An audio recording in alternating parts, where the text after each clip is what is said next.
back po sa Kwentong Disyerto at napag-uusapan lang din natin ang entertainment and entertaining ourselves. Let us be amused at the same time at matuto sa usaping pinansyal dahil may inihandang interesting at entertaining trivia ang ating kaibigan at resident financial expert mula sa Colaika Foundation at KSK Co-op na si Mr. Arman Benco. Welcome back!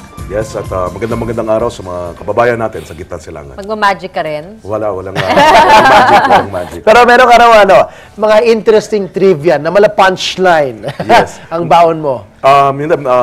Itong nakaraang graduation, nabigyan tayo ng pagkakataon magsalita sa graduating class, mga estudyante. At tinanong natin sila ano ang pipiliin nila kung sakali sila ay tatanungin sa kanilang desired na salary o desired na sahod. 1,000 pesos a day Malaki or isang kusing or 1 centavo pero dodoblehin araw-araw. Parang liit ata. Ikaw, ano ka, Tej? Sa unang tingin, parang sabi mong okay yung 1,000 day. Kasi Parang laki laki nun nun, bale. oo. Tsaka madaling So i-compute. kung working days, 20,000 a month yun or more, di ba? Eh, yung isang centavo, parang maghihirap ka pa. Oo. Wow. Pero Centavos, ano sinasabi pa, paano pagdodoble? Ano ang mas araw-araw maganda? yan? Sige Ano na. maganda Yung doon? isang kusing or 1 centavo a day, ibig sabihin nun, sa unang araw, 1 centavo ang susweldohin mo. Sa pangalawang araw, 2 centavos.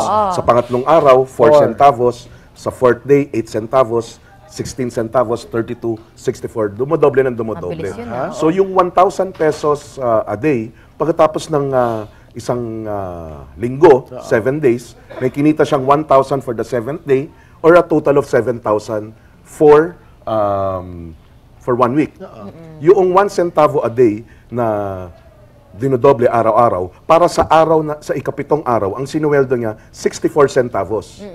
Pero ang suma total na nakukuha niya na ay doble na nun, 1 peso and 38 centavos.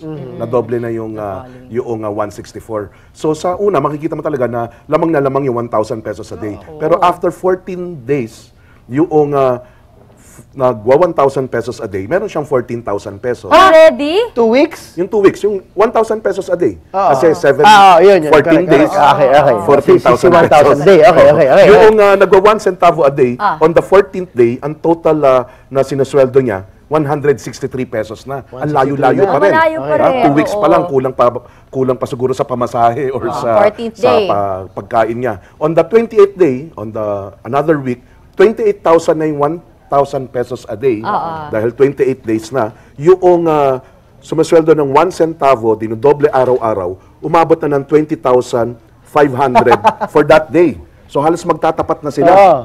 Eh, dahil ika-30 ng 30 days in a month, yung 1,000 pesos a day, obviously, 30,000 pesos. Yung nagwa 1 centavo a day, after 30 days na dinodoble araw-araw, meron na siyang 10,737,000. Ano? In 30 days? Nagsimula sa isang kusing. Sa isang kusing, dinodoble araw-araw.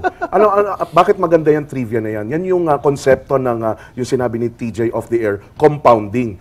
Nagko-compound 100% every day. Obviously, yung mga kababayan natin sa Gitnang Silangan, miskin na yung mga nandito nagtatrabaho, hindi kayo pwedeng humingi ng sweldo na 1 centavo a day at dodoblehin araw-araw. Pero pwedeng yung doblehin ang inyong iniipon, ang inyong kinita mula sa inyong investments, every 3 years, every 5 years, every 10 years, ganun din ang epekto nun. You may not get the 10 million in 30 days, but you can get your 10 million realistically after 15, 20 years, at malaking amount pa rin yun.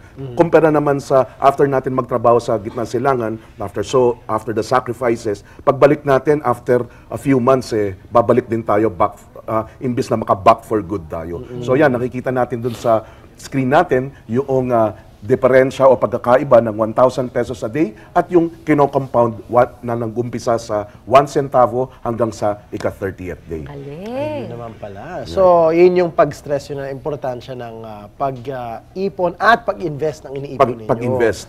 You may not double it every day, but doubling it every 10 years, Why not? malaki na ang epekto. Oo. Pero saan nakakahanap ng ganong klaseng magic? Very realistic lang yan.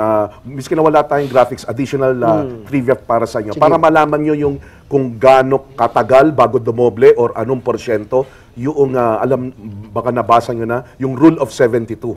Pag alam nyo kung gaano katagal dodoble, halimbawa may lumapit sa'yo, Bernadette, sinabi, Bernadette, mag-invest ka rito, after 10 years, dodoble pera mo rito, gamitin nyo yung rule of 72. 72 divided by 10, ang sagot 7.2, yun yung interest rate o yung growth rate percentage para dumoble in 10 years. Kung baliktad naman, sabi kay TJ, TJ, ang investment dito, 12% a year.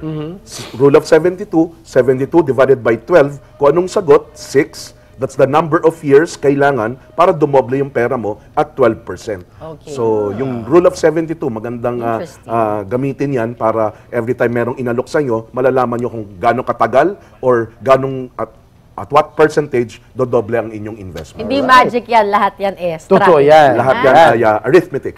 Yun. Okay. Maraming salamat at any additional announcements? Meron kaming seminar bukas kung gusto niyo sabihan yung mga kamag-anak niyo all about the stock market, basics of stock market. Ganda daw ng market ngayon, ha? Yes, very challenging at maganda na madagdagan ng kaalaman nyo tungkol sa mga bagay-bagay na yan. At kung kulang pa ang informasyon, kulang ang oras dito, punta lang po kayo sa www.colaycofoundation.com. Alright. Thank Salamat. you. Arman Thanks, Beng. Arman. O, tutok lang mga kapamilya dahil sa aming pagbabalik, KD Patrol Time na. Magbabalik kami agad.